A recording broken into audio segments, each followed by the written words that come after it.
A Bíblia comigo então, Mateus capítulo 14, vamos lá, Mateus capítulo 14, eu até preguei essa mensagem sexta-feira, e eu senti de dar ela de novo, foi muito bênção de manhã, glória a Jesus, diga amém. Alguns de vocês têm percebido assim que a palavra tem sido diferente? Levanta a mão aí, pessoal. Levanta a mão se você está achando assim meio que diferente, glória a Deus. As pessoas estão falando isso comigo, pastor, o senhor está diferente, né? Tem alguma coisa diferente aí. Isso é a presença de Deus, amém, gente? Isso é a unção de Deus que nos transforma aí. Glória a Deus. Abra sua Bíblia aí, Mateus 14, comigo, por favor. Mateus capítulo 14. Aleluia. Todos acharam? Pastor, tem uma bandida aí. Jefté não é mole, pessoal. Jefté trouxe bactéria aí pra gente, né? Trouxe essa bandida aí. E pior que eu já tava me curando de uma e veio outra. Mas, quanto mais vem, a gente é curado. Amém, gente? Tem muita gente às vezes que deixa de vir, né? Você vê que às vezes o pastor tá sem voz, mas eu tô aqui, irmão. Porque para Jesus a gente sempre tem que dar o pior ou o melhor, gente? Melhor. E se a gente ficar dependendo de saúde para adorar a Deus, a gente não vem. Aí, hoje eu não vou não. Hoje eu não estou com vontade. Aí por isso que muita gente não vence. Porque ela não acaba criando uma disciplina na vida espiritual dela. Mas isso aí eu falo depois. Vamos lá, Mateus 14, acharam? A gente está no estudo aí da tempestade, né? Mas aqui Jesus vai falar com a gente de forma diferente. Mateus 14, versículo 22. Queria pedir que a igreja agora fizesse silêncio, evite ir no banheiro, tá bom? Evite conversar, bota seu celular no silenciador aí. Preste atenção no que o pastor vai pregar aqui, que Deus vai falar ao seu coração. Vamos lá, Mateus 14, versículo 22 diz assim, ó. E logo ordenou Jesus que os seus discípulos entrassem no barco e fossem adiante para outra banda, enquanto despedia a multidão. Olha para cá, pastor. Irmãos, você precisa estar ligado aos comandos de Deus na sua vida. Você precisa estar ligado com a voz do Senhor no seu coração. Note comigo que Jesus ordena que os discípulos entrassem aonde, gente? No barco e fosse para o outro, diga comigo, lado. Então diga assim comigo, Jesus dá uma ordem. Olha para cá, pastor, que aqui já tem revelação. Você precisa estar ligado, você precisa aprender a ouvir os comandos de Deus. Você precisa estar atento aos comandos do Espírito Santo. Quando você vem no culto, quando você está em conexão com Deus, o Espírito Santo ele vai falar com você. Ele vai te ordenar coisas. Às vezes, foi o que eu falei de manhã, o Espírito Santo te ordena, vem mais para o culto. E você sente isso, que você tem que vir para onde? Mais para o culto. Mas você não cumpre aquela ordem. Você sente às vezes, eu estava falando de manhã, às vezes o Espírito Santo fala contigo, olha, dá uma oferta no meu altar. E às vezes até é uma loucura, né? Pega tanto e dá lá para mim. Às vezes o Espírito Santo fala para você visitar alguém, algum irmão que saiu da igreja. Porque às vezes as ovelhas, irmão, elas acabam jogando somente a responsabilidade para o pastor. Não, quem tem que ir atrás das ovelhas é o pastor. Não, se você é crente, se você é cristão, nascido de novo, você tem que aprender a cuidar das almas também. Jesus disse, ide por todo mundo e pregai o quê? Baixa um pouquinho para mim, Jefté. Pregai o evangelho. Então, veja que aqui, Jesus ordena que os discípulos entrassem no barco. Às vezes o Espírito Santo está te dando comandos. O Espírito Santo está falando, faz tal coisa. E você não está fazendo. Toda desobediência, irmão. Gente, isso aqui, se você quiser conquistar Jesus, um líder, é obediência. Maldição vai chegar na minha vida e na sua vida se nós desobedecermos. Quer derrota? Quer fracasso em todas as áreas da sua vida? Não obedeça os comandos do Espírito Santo.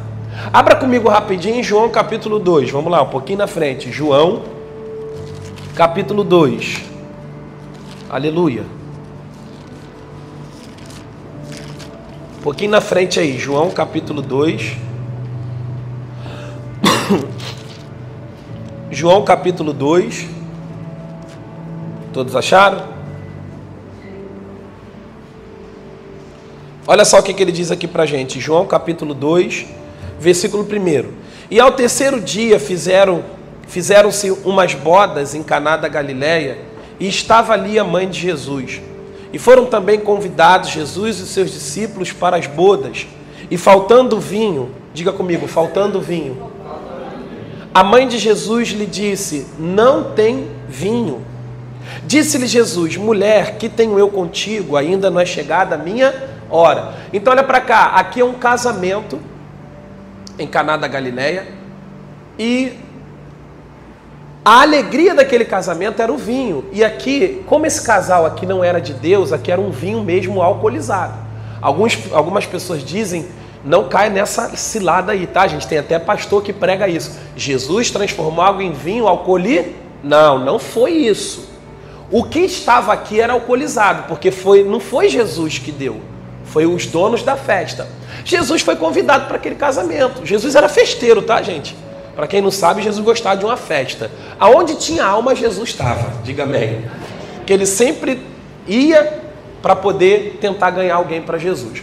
Jesus está lá na festa, e o que acontece? Acaba o quê? Vinho. A palavra vinho na Bíblia representa, diga assim comigo, alegria. E a Bíblia diz aqui no versículo 3, bota lá o versículo 3, Jefté. E faltando, significa então que acabou a alegria. E às vezes a gente passa por momentos na vida assim, né? Às vezes você fala: pastor, meu problema não é nem dinheiro, é alegria. Eu estou sem alegria, pastor. Eu não tenho alegria. E eu já passei desertos, irmãos, que eu vivi uma depressão e ansiedade. Eu tive que realmente viver pela fé. Eu não sei se vocês já aconteceu isso contigo. Rir forçado. Quem já fez isso? Rir forçado. Rir para que as pessoas vejam que você está ali vencendo.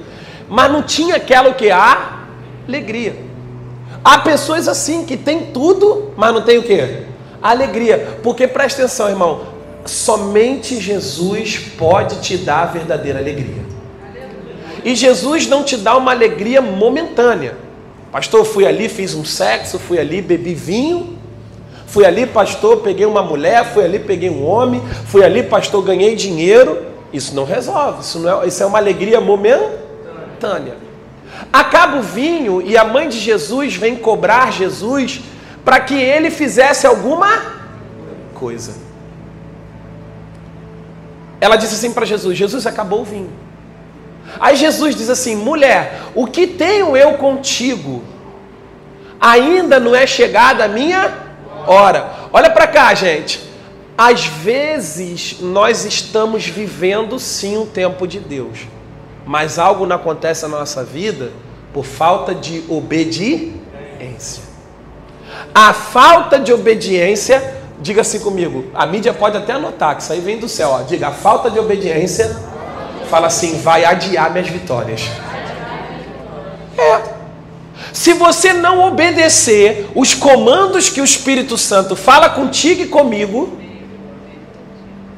você vai adiar a sua vitória.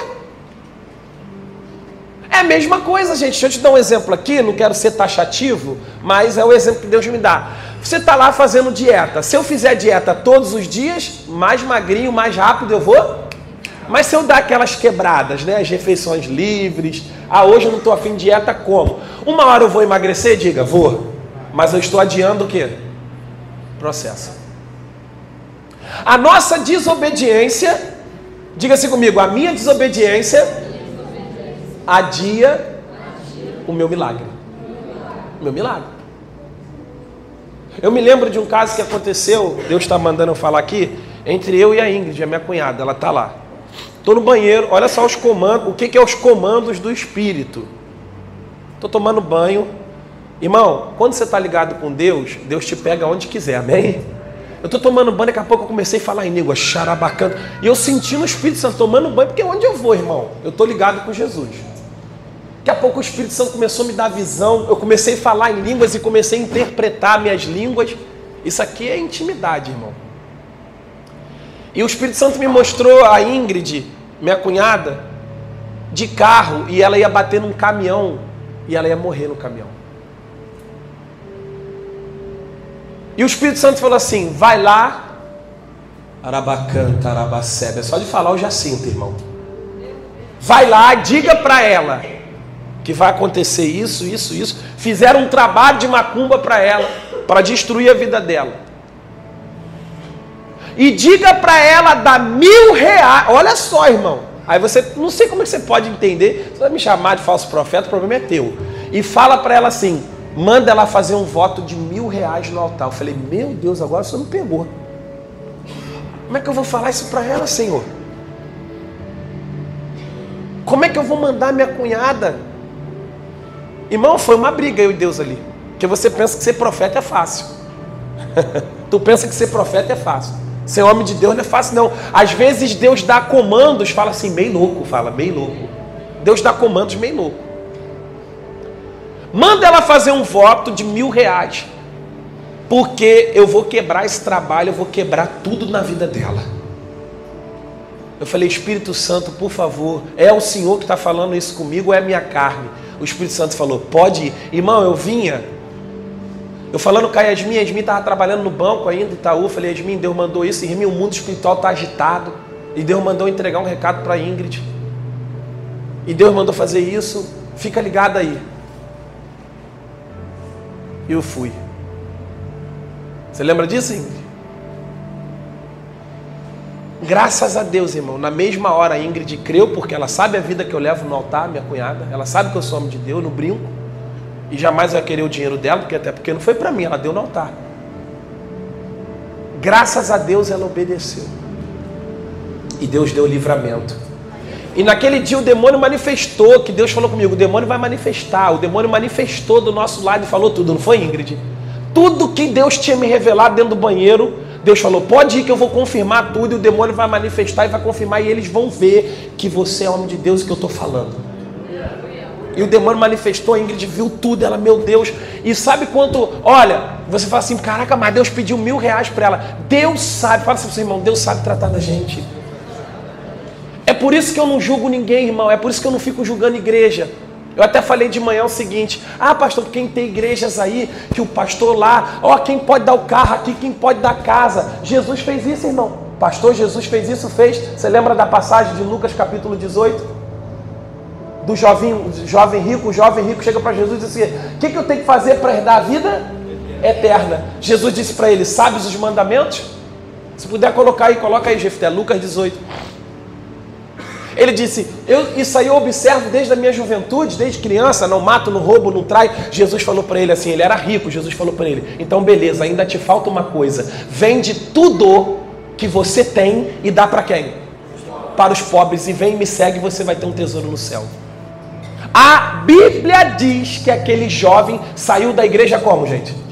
Triste, olha só, olha lá, mas ouvindo ele isto, ficou muito, porque era muito o quê? Aí você diz assim, pastor, então quer dizer que Jesus queria tomar a riqueza do jovem rico? Não, Jesus queria tirar o coração dele do dinheiro. Preste atenção, não julga pastores sem você saber o tratar de Deus com cada um. Você sabia que tem gente aqui que Deus pode mandar cortar o cabelo? Porque a vaidade dela está onde? E Deus quer tratar alguma coisa. Você sabia que tem gente aqui que Deus pode falar assim, você vai ficar 1 ano sem homem, porque a fraqueza dela é o quê? Ela não consegue ficar 1 ano. Ela não consegue. Irmão, não tente entender os comandos de Deus, apenas obedeça, porque a vitória é tua. A vitória é tua. Irmão, olha só os comandos de Deus, presta atenção.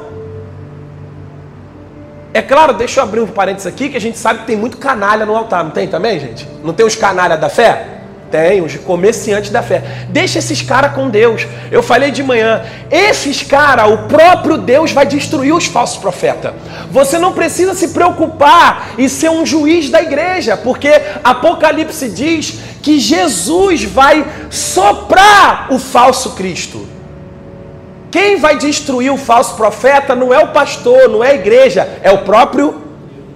Você não entende que às vezes tem pastor que morre do nada, pastor fulminado, pastor que morre. Eu já vi muitos relatos. Tem um que eu conto para vocês lembram? Era do ministério que eu era, não vou falar o nome, tá gravando. É bom evitar. Do ministério que eu era, o pastor Carlos que me levantou a pastor, ele veio de São Paulo, a gente entendeu a missão, né, Esme? Ele veio só para me levantar, pastor. Era a missão dele aqui, me levantar. Ele me levantou a pastor e ele estava me contando as experiências, ele falou... Ele me chamava de ministro, tinha um sotaque paulista, ministro. Eu tinha um amigo e esse cara, o cara arrebentava na igreja. Sabe aquele pastor de multidão, irmão? Todo mundo gosta, todo mundo... O cara arrebentava mesmo, ele chegava, a igreja crescia. Aí uma vez ele ligou pro pastor Carlos, e falou, rapaz, ó, minha igreja aqui tá arrebentando. Porque tem gente que vê as coisas como comércio. Mas vai dar conta, olha só o preço que esse cara pagou. Isso que eu falo pra você, não brinca com Deus, irmão.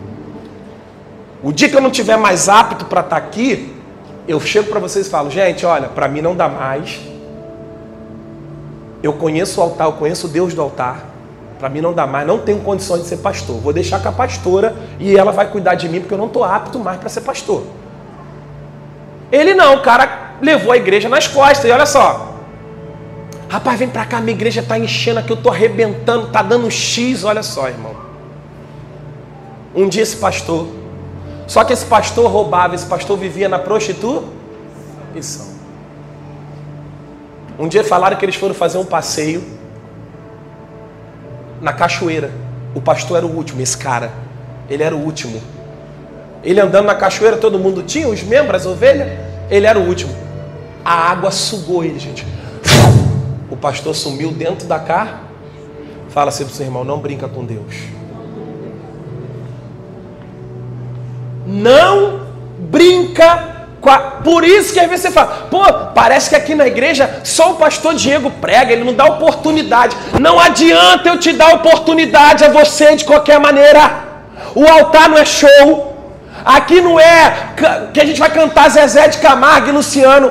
Aqui eu não estou aqui para me aparecer para vocês. Aqui eu não estou porque eu sou pastorzão cheio de unção. Não, o evangelho não é isso. Jesus disse, aquele que quiser ser o primeiro tem que ser o menor. Aquele que quer ser o primeiro tem que servir. Quanto mais alto Deus te levar, mais servo você tem que ser em nome de Jesus. Alabacanta, arabacébia. O altar não é, você vê muitas igrejas, até em Sepetiba, irmão. Esses dias o Espírito Santo estava falando comigo, eu até falei de manhã. Viu, meu filho, não é sobre quantidade, é sobre qualidade. É sobre como você está guiando a sua igreja. Está demorando, mas está no caminho certo. Ô glória. É por isso que os que querem trabalhar comigo aqui, mídia, o pastor cobra. Eu cobro. Sabe por que eu cobro? Porque Deus me cobra. A Bíblia diz, maldito é aquele que faz a obra de Deus relaxar. Por que eu sou chato, irmão? Porque isso aqui não é show. Nós vamos prestar contas. E se eu não te cobrar por medo de perder teu dízimo, perder tua oferta, Deus vai me cobrar. E eu não quero ser cobrado por Deus. Eu quero chegar naquele grande dia e Deus falar, você foi um bom pastor. Você, eu te dei o dom, te dei a capacidade e você pregou. Dou a quem doer. Como é que você conhece um pastor se ele é mercenário ou não? Se o pastor não te confronta, ele é mercenário. Se o pastor não toca no seu pecado, ele é mercenário. Ele só quer encher a igreja. Agora, quando o pastor, ele prega, ele cobra, ele exorta, ele chama atenção, é porque ele quer ter o crescimento, ele quer ver você arrebentando em nome de Jesus. Ele quer você salvo. Então, preste atenção. Fala assim comigo, os comandos de Deus. Versículo de número 5 de João.